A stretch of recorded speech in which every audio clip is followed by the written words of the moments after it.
Hi guys, welcome back to my YouTube channel. This is Get to Know Zambia with Kay. Today we are going to talk about the mystery behind African hair. And I'm really happy to actually talk about this because I receive a lot of questions from my friends and just people passing by on our hair, our kind of hairstyles, like how we do them. and just different questions. So we're just going to dive into it. We talk about the misconceptions, we talk about the history behind this hair and just some of the juicy things. So let's get into it. So when you look at the now locks, bantu knots, braids, cornrows, a lot of different hairstyles done by Africans. These things hold a significant historical background. And let's look at the pre-colonial societies in Africa. You get to see that these hairstyles were actually signifying a lot of things.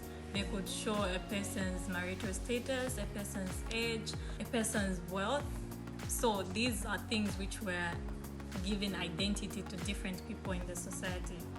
And also women, as they come together to do each other's hairstyles, men's hairstyles, this is a moment where they could actually get together to bond, to talk and just have a time, because by that time there was no TV, there was no Facebook, there was no TikTok, there was no internet.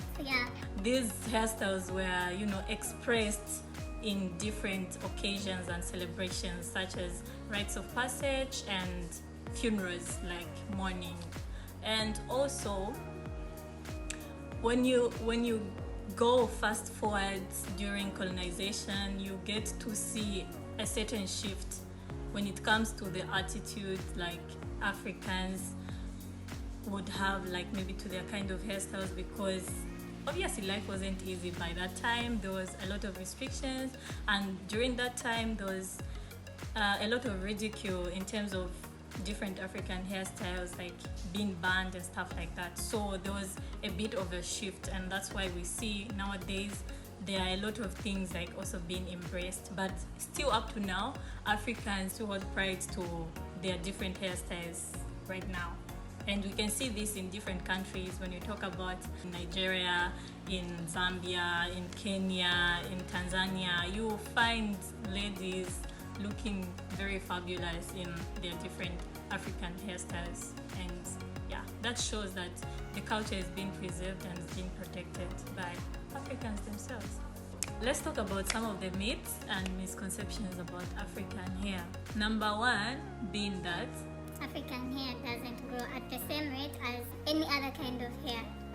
this is actually not correct. It's incorrect, because African hair actually grows very long and it just appears short because of the curly nature, and it has high shrinkage. That's why it's like that. I know I'm not a good example to show that's kind of long hair, because my hair is not that long. I cut it. So if you actually met me like 4 years back, I don't think I would sit here and maybe make a video about African hair, because I didn't really think it was something that people question or people are not sure about, because for me it just made sense like that. So African hair actually grows. It's just that it's very dense and it has high shrinkage and it's very curly. So if you were to straighten it, most of the hair would be as long as any other kind of hair. So the second point being that African hair is difficult to manage.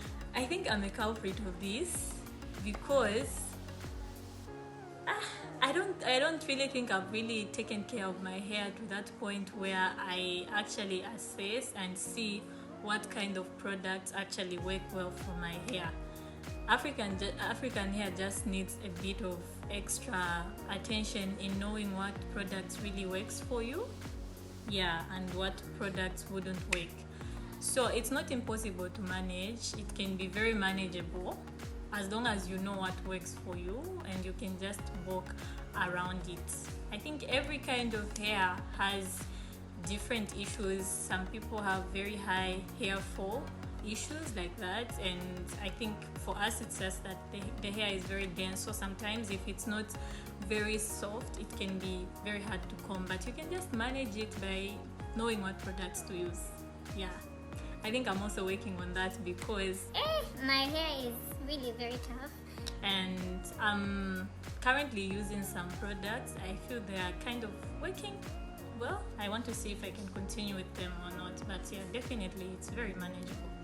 And also the other thing is, in order for us to also protect our hair, this was also done in the past, in order for them to protect their hair from different environmental conditions like that. Most of the times the hair would be braided, and even right now you would see Africans doing different hairstyles because it's also another way of protecting our hair. Sometimes it's misunderstood that you want to hide your hair or you don't want your hair to be seen, but I don't think that's true. We just do it because it also protects our hair. Instead of combing it every day, you can just put in braids, you can just put in cornrows, just different protective hairstyles, and that really works well for us. So it's not a thing of I don't want to show my hair because tell me why I want to show my hair. Because for me, I remember like back in secondary school, I actually never liked my hair to be very straight because it just never used to make me feel good. I don't know, I think it's not that straight hair is bad, disclaimer, but I think I just enjoy kind of curly hair, maybe because it's the hair I've had from the time I was born. So I don't even like my hair to be like straightened where it's very straight like that. I just like an afro. So if my hair could be so long, I would actually wear an afro for most times. But obviously we also need to look at the protection part of it. You need to protect it, so that's the other point. It's a very big misconception, guys. The other thing, I think that's the fourth point, I believe. I hope you guys are counting with me, is that the other point is that African hair is untidy and not clean like that. Sometimes people would ask you, so do you wash your hair? I don't know, should I take that as an offense? But okay, for me my heart is really open and my mind is really open, so most of the times I don't even get offended by it. I'll just explain to you, especially that I actually have a channel which talks about Zambia and talks about African countries like that. So I just feel like it's a privilege for me to just explain, but sometimes the questions are the same and you know, you can get annoyed by it. But yeah, people would ask you like how many days in a week do you wash your hair, those kind of questions. So yeah, we do wash our hair. Like, do you really have to know the number of times? Like, I think it differs from person to person, but obviously we wash our hair, and it's just that our hair can be, maybe because it appears very dense, as I said, it's because of the large hair follicles. When you look at the medical part of view, like the biological part of view, you see that it's because of the large hair follicles that actually African hair presents itself to be very dense like that. So yeah, the hair is very tidy. If you come close to me, it's not gonna smell. It smells very fresh and very welcoming actually. Yeah, so those were some of the myths and misconceptions I gathered. And actually in some places, even up to now, some African hairstyles are kind of discriminated. I won't really mention some countries, but you'll find some students are not allowed to braid some hairstyles, like they don't look tidy and all those things. But yeah, I think Africans are really working hard to make sure that this part of our history is preserved and is protected for even the next generation to learn from. So thank you guys for joining me on this journey. I hope you've learned something. Personally, I've learned a lot during this whole process of just putting everything together. And you can also share your personal experiences in the comment section. Also, don't forget to like, don't forget to subscribe. Like, you just see me here, guys. You see me on the screen. You just click that subscription button. So don't forget, and comment, like, share. See you guys in the next video.